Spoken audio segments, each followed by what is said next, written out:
আসসালামু আলাইকুম। আমরা একটা ভালো একটা নিউজ পেয়েছি, সেটা হচ্ছে যে দক্ষিণ কোরিয়া বাংলাদেশ থেকে 10 লক্ষ লোক নিবে এবং এরকম কথাবার্তা অনলাইনের মাধ্যমে সোশ্যাল মিডিয়াতে প্রচারণা হচ্ছে। ঘটনা হচ্ছে যে দৈনিক ইত্তেফাকে 25 সেপ্টেম্বর একটা প্রতিবেদন প্রকাশ হয়েছে, সেখানে বলছে যে দক্ষিণ কোরিয়া 10 লাখ শ্রমিক নিবে। আসলে বিষয়টা বলছে যে 10 লক্ষ শ্রমিকের একটা চাহিদা আছে এবং এই চাহিদাটা ওরা ইন্ডিয়া, নেপাল, পাকিস্তান এসব দেশ থেকে নিতে পারে।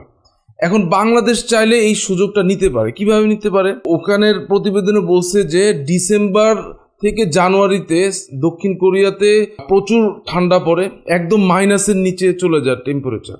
আর নভেম্বর আর ফেব্রুয়ারির দিকে 4 ডিগ্রির নিচে থাকে, ওইটাও শীত।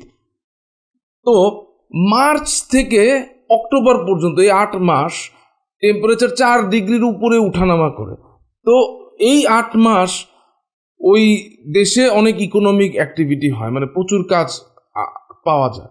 তো এই সময়, এই খণ্ডকালীন 8 মাস সময়ের জন্য তারা মৌসুমি শ্রমিক এখন থেকে খুঁজতেছে। অর্থাৎ আগামী 2025-এর মার্চ থেকে নভেম্বর পর্যন্ত কাজ করার জন্য মানে কন্ট্রাকচুয়াল মৌসুমি লেবার ওরা নিবে। 10 লাখ লোকের চাহিদা আছে।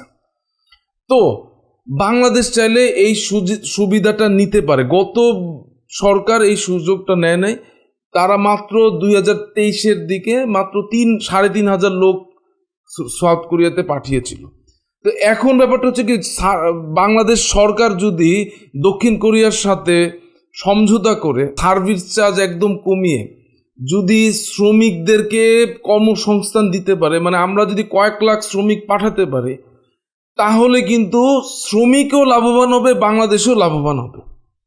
কারণ ওইখানে শ্রমিকদের বেতন মাসে হবে 1.5 লাখ টাকার মতো।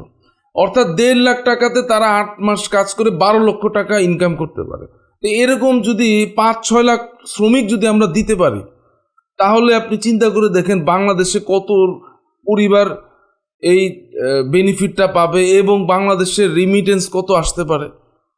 তো খুব শীঘ্রই আশা করি আমাদের সরকার, নতুন একটা সরকার আসছে, সম্ভাবনার একটা দেশ তৈরি হয়েছে। ইনশাল্লাহ আমরা মনে হয় একটা ভালো সুখবর খুব শীঘ্রই পাচ্ছি আর কি। তো আমাদের সাথে থাকবেন।